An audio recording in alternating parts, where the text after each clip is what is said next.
Hey, I'm your host Caleb Bass. Thank you for joining us again at Bass and Associates LLC YouTube channel. Today we're going to talk about sales tax. We're going to be using QuickBooks Online to set up sales tax, understand the economic nexus laws and tab in QuickBooks Online. We're going to go through a little blog post that they had created for everybody to look at the laws and regulations, see if they've hit the thresholds, and having to pay sales tax to an agency in a different state or city, even at the county level. So that'll be pretty fun. Sales tax usually is a topic that business owners don't like talking about. A lot of the times they'll hire a bookkeeper and they'll pass that task off. The cool thing about QuickBooks is there's a lot of automation. They are very good at letting you know if you've hit a threshold, and it's a pretty linear process to set it up for yourself. So let's go ahead and jump right in.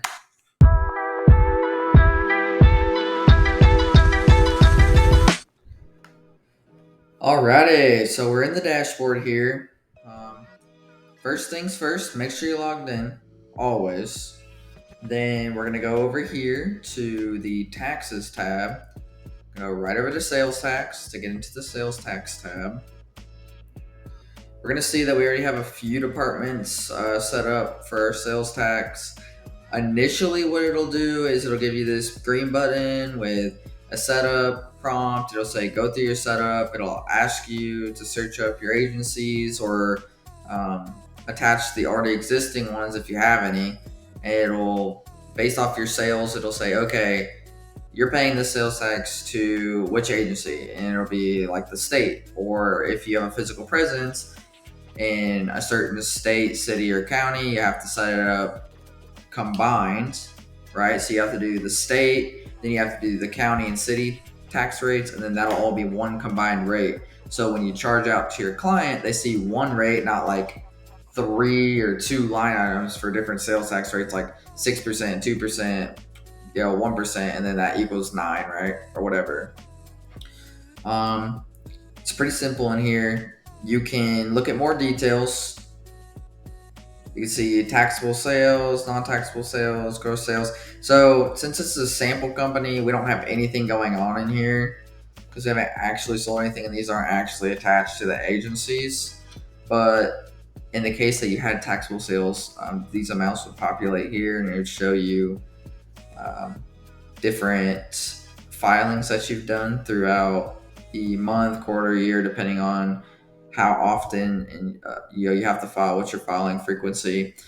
I would say the best piece of advice I could give to you is, if you don't know what your filing frequency is, pay monthly. Pay as fast as possible, because you can always get your money back if you overpay or if you weren't required to pay. Now, QuickBooks is really good about keeping it automated and the process linear, like I've said. And so they're going to let you know if you hit those thresholds. And they actually have a tab here called Economic Nexus. We're going to click that. And so it says, where do you need to pay sales tax? If you do enough business in the state, you may owe them sales tax even if you don't have a physical location there. We'll help you figure out if you meet the thresholds to pay sales tax in different states. So I'm going to open this up. Shout out to QuickBooks for making this, by the way. And they give you a little rundown, of like what sales tax bill was passed, different laws and stuff like that. And then you scroll down to here and it say what are the next steps by state, right? And they'll give you an outline of every state. So like, let's say we're in Florida. Well, it'll say here, remote sellers and marketplace providers will need to start collecting sales and use tax in Florida on July 1, 2021. Blah, blah, blah. It says once they exceed the $100,000 sales threshold, the threshold is measured in the previous calendar year. There's no number of transaction threshold. So it gives you an idea, like per state, how much you have to sell before you start paying in your sales tax, right? So it'll do that for each one. Like even in Alaska, if you ever sell there, it'll say does not currently have remote seller or economic nexus law in place or pending. So each state is different. You can come here to double check yourself, and that's why they put it in there, just in case you're not sure, you're kind of scared. Most states sit around 100,000, some are 200, some are even 10,000 in like you see in Alaska, it doesn't have any laws. So this is a really cool resource here for you in the sales tax tab. It'll show you where you're signed up. It'll go, depending on the state rules, sales include here may be gross retail or taxable sales or income from online sales, excluding exempt wholesales where required. It'll tell you threshold met. This tells you if you should collect sales tax first day, make sure to register with the state where you meet the threshold, which most of the times your bookkeeper will do for you. They'll contact you and say, based off of, because when someone buys a product from you online, let's say you have an e-commerce site, you're going to collect their address. You're probably going to ship it to them. You're going to get their billing address, right? All that stuff is going to come to you through the transaction. So you'll know where you're selling it to, and if you have to pay into an agency, sales tax or whatever. Agency setup agencies are ones which you have added to your tax agency list and sales tax setting. So in this case, Arizona, California. The sample company here, we're gonna go back to the sales tax center. The sample company here looks like they have a physical presence in Arizona because they are paying into a city. So we're gonna go and click, let's do sales tax setting, right? So they have California in here, but they're just paying the state, right?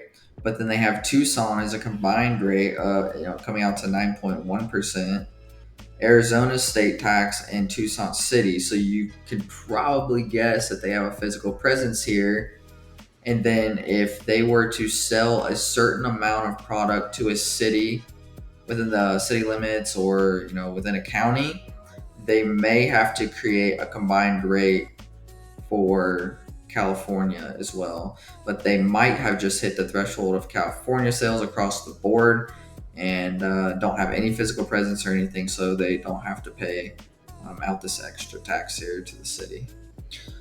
You can go over here to your tax agencies that you've already registered. You can see your filing frequency. This actually, you'll get set up in the initial stages of the process, and then you can edit it.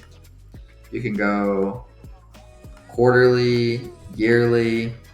I don't know the specific dollar amounts of the filing frequency thresholds, but I want to say it's somewhere from like 0 to $19.99, 0 to some thousand, and then like over 8,900 here. But I'm pretty sure that it varies, and QuickBooks does a good job at letting you know what you need to do.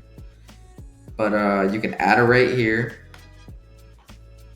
So you can do that combined rate we're talking about, which would include a city and a state. Or you can go single. You can enter the name, search up your agency. So we have these saved ones. Let's say we sell some stuff in Alabama. You get your rate here, and you can put the name in there here, right? Combined, be the name, rate 1, rate 2, which would be like Arizona state tax, Tucson city. Select the agency you need to pay it out to for each. Usually states are going to be state agencies, right? Like Department of Revenue. And then you're going to put your rates in here, and then it'll charge it out. Go here. You usually will know what your rate is when you register with the state to pay your sales tax. QuickBooks really just does a good job at letting you know if you hit the threshold, and that's why it's really important. You can turn off sales tax if you accidentally turned it on and don't need it, or you just were planning on selling product, you never got around to it. And on top of adding a rate on the bottom here, you could add an agency up here.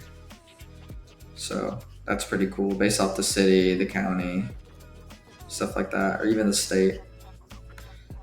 You can do your filing frequency, your start date, your reporting method, based off your accounting method. This is the edit settings tab, okay? So we're gonna go back to the sales tax center. This is the center right here. So you can, once again, go down here. You can sort through, this month filing. You can do the whole quarter. You could say like, oh, okay, this was paid, this is due, this isn't open. And then we could do this year. So you can see all these are overdue, but there were no sales. So probably just need to enter those in with a 0. And then you can also view your tax return, right? So it looks like this. Craig's Design and Landscape, amount paid $38.40, payments on this date. You can see the reports for each of these columns. You can go back here just to make sure that you got it paid, which is pretty neat. And then you can pull up your reports too. Tax liability report, taxable customer report, non-taxable transaction review. So there's some pretty cool things. This is more of a basic overview of the sales tax tab. I'm going to get a little deeper in another video, but I just want to give a general overview for you guys so it wasn't super complicated. I'm trying to do the basic stuff now because it can get pretty dicey, and that's why a lot of small business owners pass this task off to a bookkeeper. If you guys need any help with this at any point, just let us know. We can definitely assist you further. It's not super difficult once you get used to it, but you just have to be really careful with the thresholds. And then you have to make sure you know where your physical presence is as well, because you're going to pay combined rates there regardless. So we do not hold ourselves liable for any information in this video. Definitely consult with a tax lawyer, tax advisor, a serious professional on this stuff, because we know what we're doing, but we don't want our advice to be skewed. So definitely get a second opinion if need be. Thank you guys very much for sticking with me through this little overview. Hey, thank you for watching our video about sales tax and QuickBooks Online. Not super hard to set up, pretty linear, can be a little confusing at first, and if you don't know the laws or the regulations or your thresholds, it can feel like a daunting task. And like I said, a lot of small business owners pass this task off to a bookkeeper because most of us specialize in understanding the rules and regulations behind sales tax. But with a lot of e-commerce businesses, it can be very stressful because you gotta keep track of how much you're selling to people in different states, city, counties, all that kind of stuff. So I hope this helped you guys gain a little bit more of a better understanding about sales tax.